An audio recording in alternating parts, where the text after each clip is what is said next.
सांगली जिल्ह्यातील कुपवाड शहरात मोठ्या प्रमाणात गांजाची वाहतूक करणारी आलिशान इनोव्हा चारचाकी कार पोलिसांनी पकडल्याची धक्कादायक माहिती समोर आली।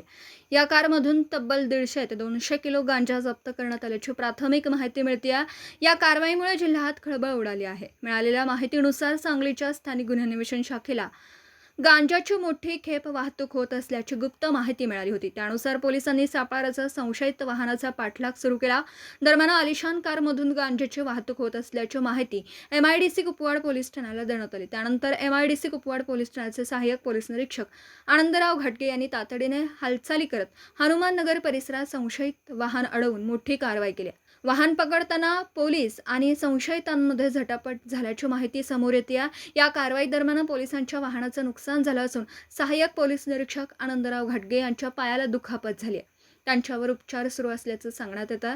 पोलिसांनी वाहन ताब्यात घेत पुढील तपास सुरू केला असून गांजाची नेमकी मात्रा, वाहतुकीमागील रॅकेट आणि संबंधित आरोपींबाबत अधिक माहिती लवकरच समोर येण्याची शक्यता आहे।